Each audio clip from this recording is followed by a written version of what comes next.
Hi, music lovers and music learners for life. Welcome to Raga Made Easy.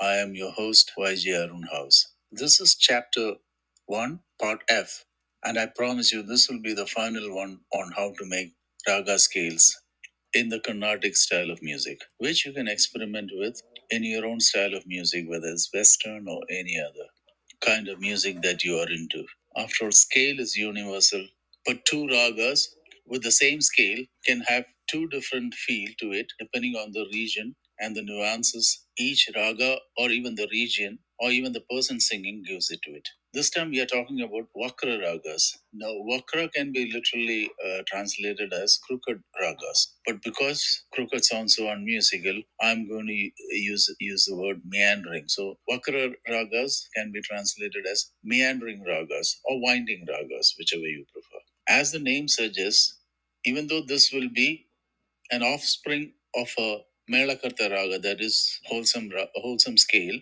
that we already learned from the 72 wholesome scales, it'll have restrictions that you have to move in a specific pattern.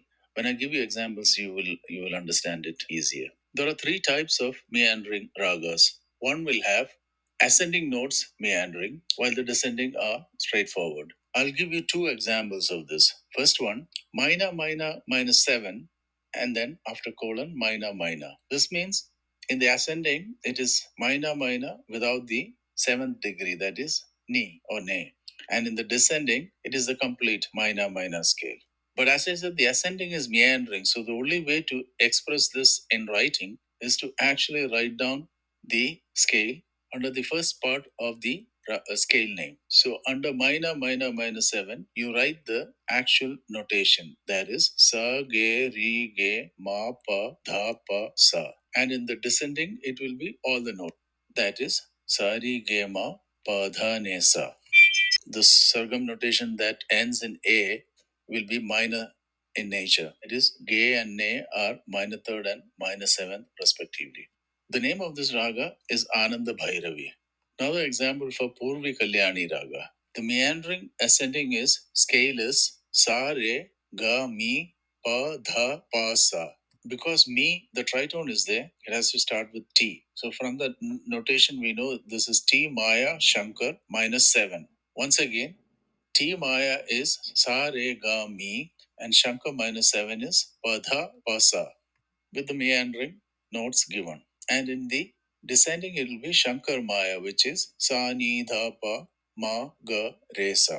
You may wonder, what is the point in restricting like this with the scales? The truth is, when you are restricted in singing certain notations in your patterns, you give a totally new feel to that scale, and you can call it by a different raga because of that. Now, the best example for Western audience will be the story of Keith Jarrett's concert in Germany. The story goes like this.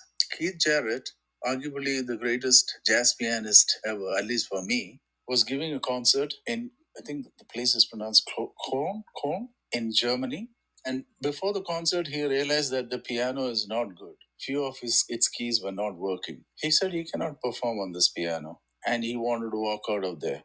The organizer of the concert was a 17-year-old girl, and she broke down in tears. Feeling sorry for the little girl, Keith Jarrett decided to play, but he could not play three notes on the keyboard because they were terrible.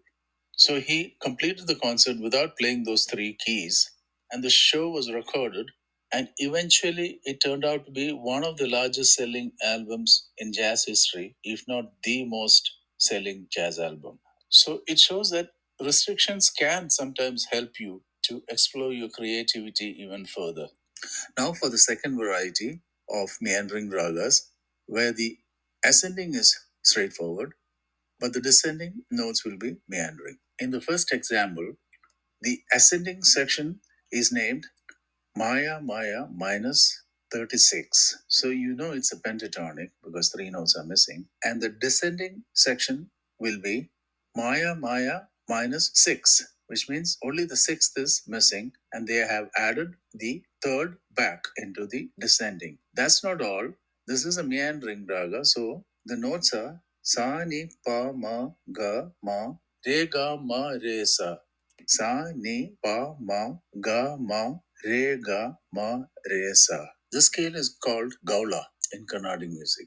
Another example is for Sri Ragam. This is an offspring scale of Maina Maina. So the ascending is Maina Maina minus 36, and the descending has no notes missing and it's meandering. So we can write the descending section as Maina Maina, and under that we can write the meandering notations. That is Sa Ne Pa Dha Ne Pa Ma Ri Ge Ri Sa. Once again, Sa Ne Pa Dha Ne Pa Ma Ri Ge Ri Sa. Now two more examples of when ascending and descending are meandering.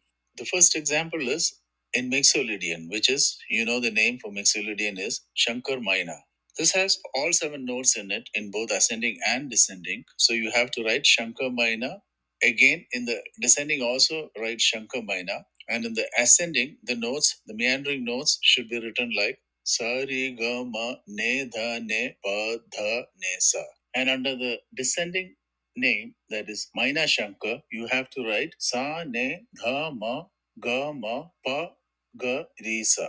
The name of this raga is Natai Kurinji. The last example for both ascending and descending being meandering is in the Dorian mode, for which the name is Maina Maina. The ascending notes are Maina Maina minus 5. That means Pa is missing, and the notes will be written under the first half Maina Maina minus 5 as Sa Ge Ri Ge Ma Ne Dha Ma Ne Ne Sa. Yeah, that's right. In the ascending, you should always double your seventh. Ne ne. Once again, sa, ke, ri, ge, ma, ne, dha, ma, ne, ne, sa. And the descending section will be Maina Maina, which means it has all the seven notes, but it's meandering, which should be noted under that name. And the notes are sa, ne, dha, ma, ga, ma, pa, ma, ga, ri, sa.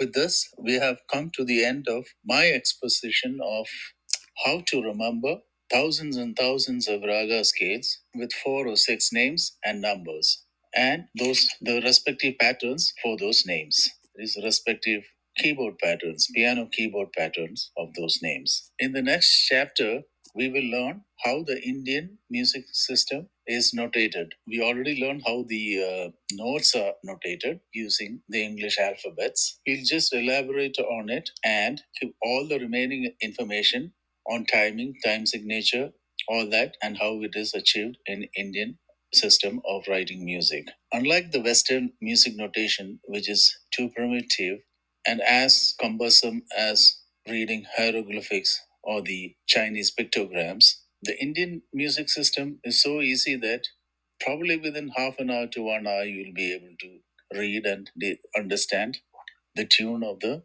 music written down. After listening to the next chapter on the Indian notation system, oh, you would realize that was it this easy to read music? Because you always thought that reading music was so difficult. That is because it's hard to read something that is written like a pictogram or hieroglyphics. See, if you can't read the Chinese language, Chinese script, mean that you can't read at all. As long as you can read English, you can read. This system, if you can read English, you'll be able to read this Indian system within no time. And you also have to have fourth grade arithmetic in your arsenal, which I'm sure everybody will have.